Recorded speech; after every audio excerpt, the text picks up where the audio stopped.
జీవితంలో విజయం సాధించాలంటే కేవలం తెలివితేటలుంటే సరిపోదు. కొన్ని గొప్ప అలవాట్లు కూడా ఉండాలి. మహాత్మా విదురుడు తన విదుర నీతిలో చెప్పిన ఆ 4 సూత్రాలేంటో ఇప్పుడు తెలుసుకుందాం. మొదటిది నిరంతర ప్రయత్నం. విజయం అనేది అదృష్టం వల్ల వచ్చేది కాదు. అలసట లేకుండా, నిరాశ చెందకుండా నిరంతరం ప్రయత్నించేవారికే ఫలితం దక్కుతుంది.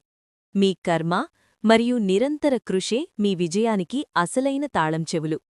రెండవది సంతృప్తి మరియు త్యాగగుణం. ఆశకు అంతుండదు. అతిగా ఆశించేవాడు ఎప్పుడూ అసంతృప్తితో, బాధతో ఉంటాడు. ఉన్నదానితో తృప్తి చెందుతూ, త్యాగభావంతో ఉండేవారు ప్రశాంతమైన మరియు సంతోషకరమైన జీవితాన్ని గడుపుతారు. మూడవది ఓపిక మరియు సంయమనం. తొందరపాటుతో చేసే పనులు ఎప్పుడూ నష్టాన్ని కలిగిస్తాయి.